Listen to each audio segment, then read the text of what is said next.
Poucas coisas nesse universo se equiparam à água em voracidade.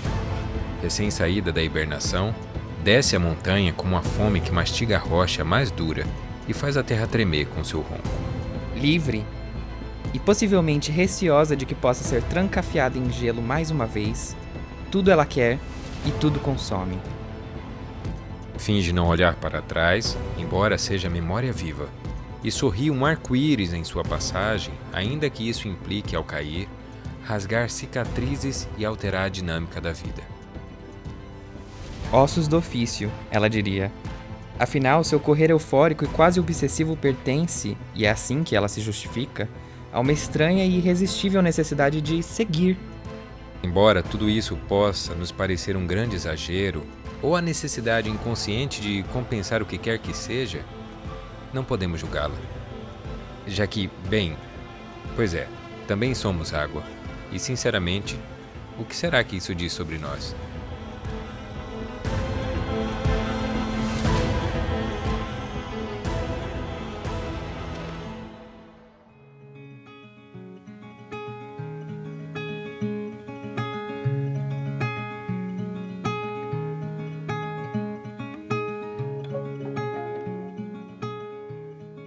Depois de semanas na estrada, Niagara-on-the-Lake parecia a promessa de um descanso.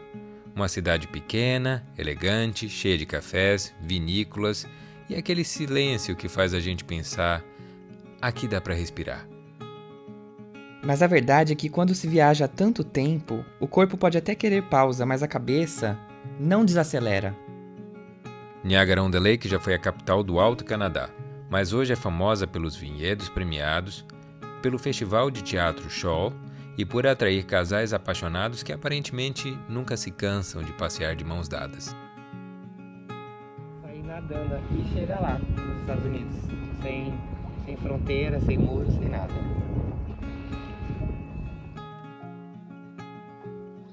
É importante lembrar que, do outro lado dessas águas, estão os Estados Unidos.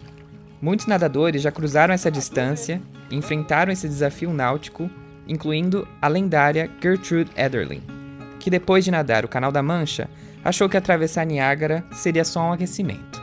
50 e tantos dias depois, por outro lado, já sentíamos que havíamos atravessado o oceano. E no fundo sabíamos que essa falsa sensação de descanso era só mais uma armadilha do caminho. O mais intenso ainda estava por vir. Todavia, por enquanto, estávamos prontos a ceder a mais uma taça de vinho. E por falar nisso, se tem uma coisa que aprendemos nessa viagem é que vinho nunca é só vinho. E com a Niagara Vintage Wine Tours, descobrimos que por trás de cada taça há uma história, uma técnica e, claro, um belo pretexto para brindarmos sem culpa.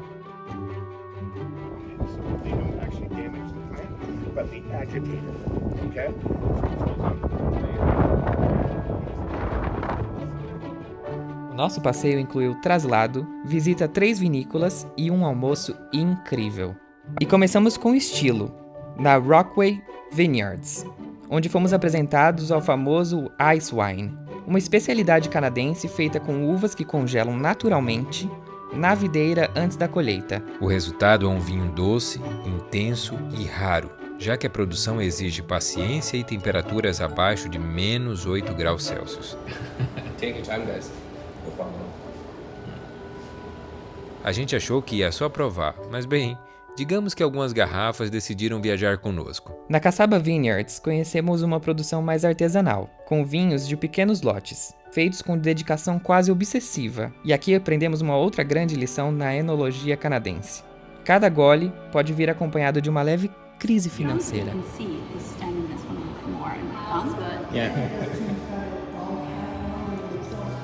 So what brought you from Brazil to...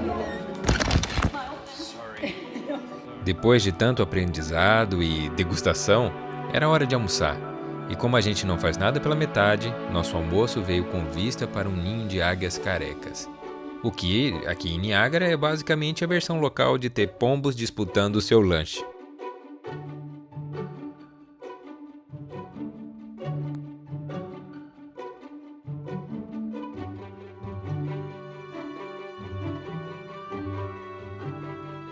Nossa última parada foi a Flat Rock Cellars, onde aprendemos sobre o processo de armazenamento e conhecemos um método de produção que desafia a gravidade, literalmente.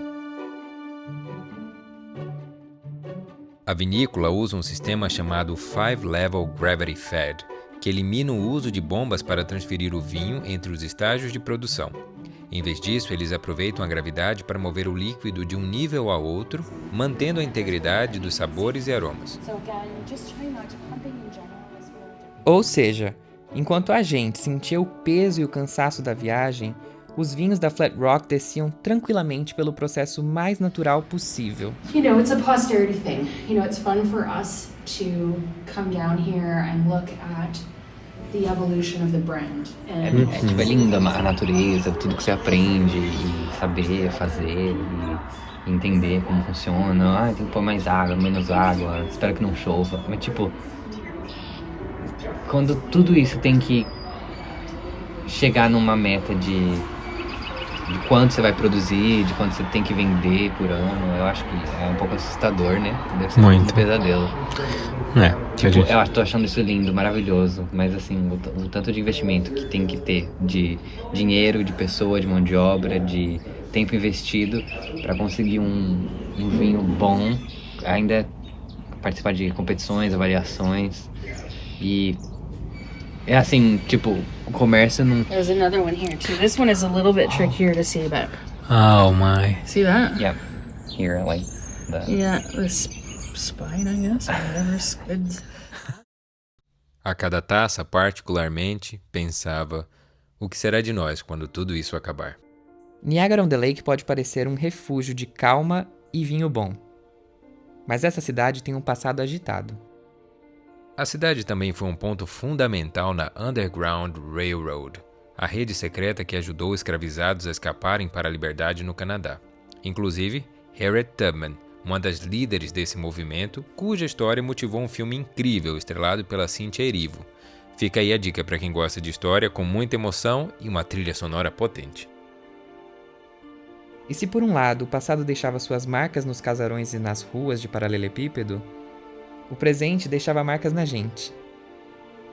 Lembra que nossa mala laranja, aquela que já tinha cruzado montanhas, geleiras e incontáveis plataformas de trem, finalmente cedeu? Gente, ela perdeu uma rodinha. Verdade!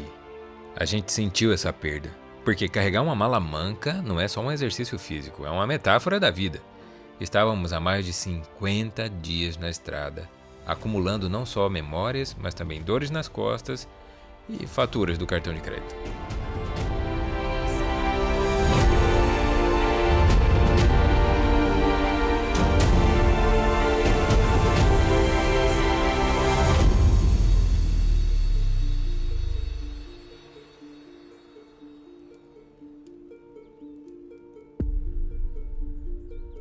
Mas quem disse que a gente ia desacelerar? Mesmo capengas, seguimos firmes e eufóricos, porque nosso próximo destino era Niagara Falls.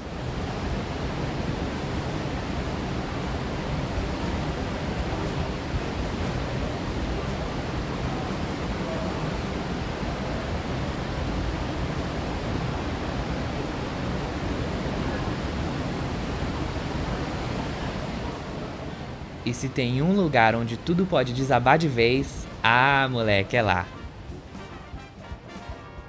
As cataratas do Niágara é uma força da natureza, literalmente. Elas estão em movimento há cerca de 12.000 anos, esculpindo lentamente o leito do rio. A erosão natural faz com que elas recuem aproximadamente 30 centímetros por ano.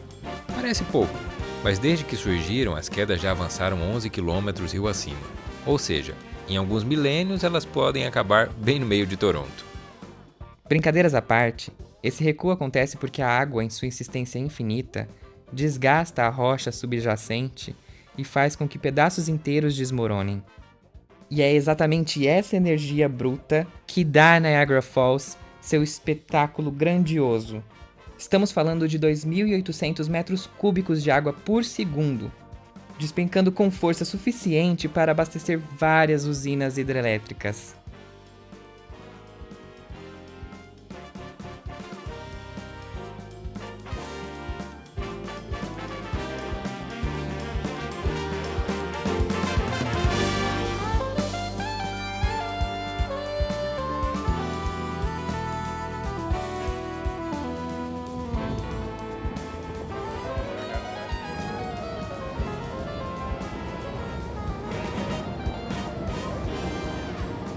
E claro, essa maravilha não é só para se observar de longe. Há várias maneiras de experienciar Niagara Falls de perto. Os mais corajosos podem encarar um passeio de barco no Made of the Mist, que, spoiler, vai te deixar encharcado. Ah, e um detalhe. Apesar de ainda ser inverno, pegamos um dia de 20 graus positivos. Sim, no Canadá.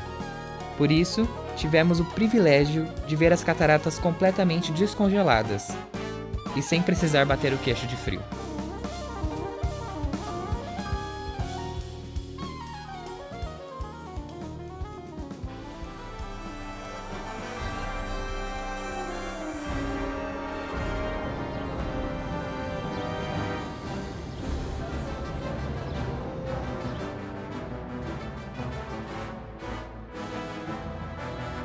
Se Niagara Falls é pura força da natureza, Clifton Hill é o oposto. Um parque de diversões para os sentidos.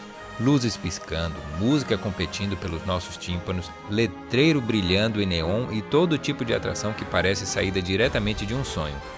Ou de um delírio.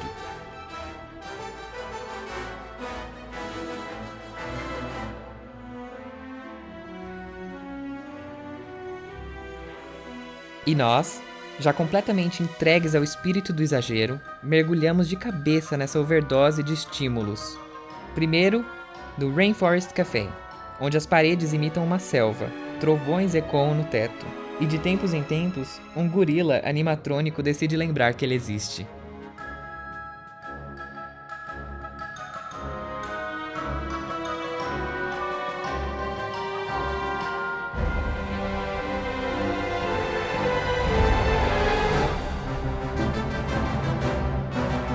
Como se não bastasse a tempestade fake, metemos o pé na jaca de verdade. Encaramos uma montanha de nachos e fechamos com o lendário Volcano Cake, um bolo de chocolate absurdo coberto de sorvete, chantilly e uma calda borbulhante que faz jus ao nome. Se alguém tivesse que nos carregar para fora do restaurante, a gente não teria reclamado.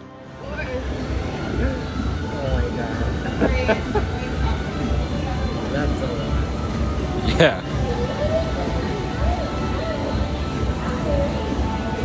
Mas ainda não era o fim do surto coletivo. Logo depois, fomos a uma casa literalmente de ponta cabeça. Tudo lá dentro, cadeiras, mesas, eletrodomésticos, parecia desafiar a gravidade. E a gente tentava andar sem tropeçar no próprio senso de direção.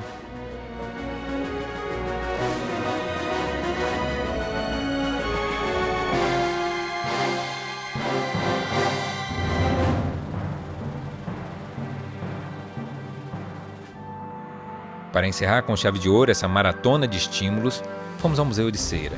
Afinal, claro, depois de tanta estrada, por que não ter a ilusão de encontrar algumas celebridades? Pose para selfie com a Beyoncé, um aperto na mão do Einstein e um oi para o Batman. Pronto, estávamos renovados.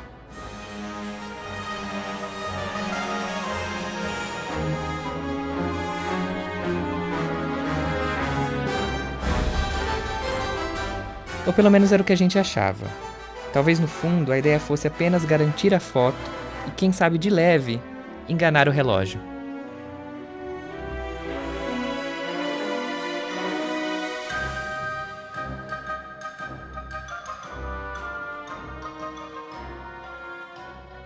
Niagara Falls sempre atraiu gente diferente. Pessoas com um senso de aventura ligeiramente fora do normal. Gente que olhou para aquela massa d'água trovejante e pensou: e se eu me jogasse ali dentro de um barril? E isso não foi uma metáfora, não. Aconteceu de verdade. A primeira pessoa a sobreviver à queda das cataratas foi uma professora de 63 anos, Anne Edson Taylor, que em 1901 se enfiou dentro de um barril e foi jogada lá de cima. E a explicação dela? Precisava de dinheiro e fama. O detalhe é que o dinheiro nunca veio, mas ela entrou pra história. Coitada. E não parou por aí. Teve gente atravessando as cataratas numa corda bamba, pulando de jet ski, cruzando a correnteza a nado. Teve até um cara que tentou descer as cataratas em um caiaque. Quer dizer, tentou, né? A questão é que essas pessoas, por mais malucas que parecessem, tinham algo em comum. Um desejo insaciável de desafiar os limites, de provar que pertenciam a um mundo que muitas vezes Parecia grande demais, assustador demais, impossível demais.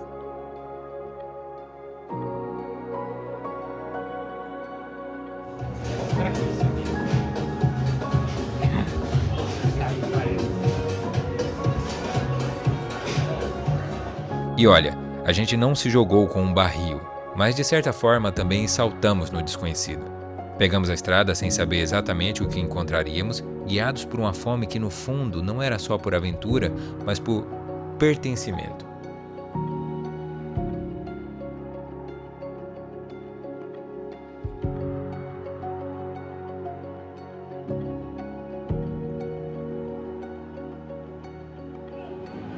Witness our incredible wire walker as she attempts this incredible feat. She's always hanging around. Primeiras animatrônicas da Disney de 1960.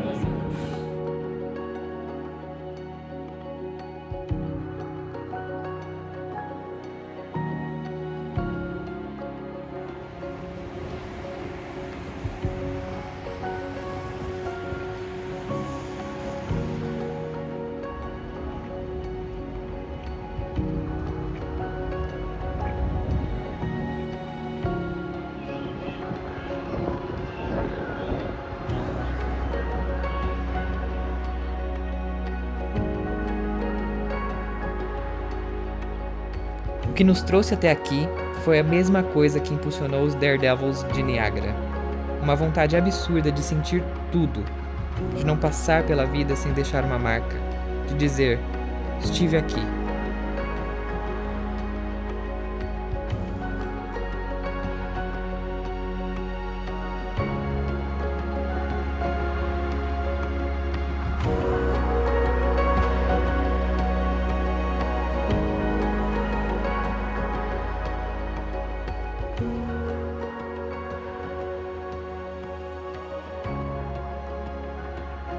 E talvez seja isso que faça o mundo, esse lugar fascinante, às vezes assustador, mas irresistível, valer a pena.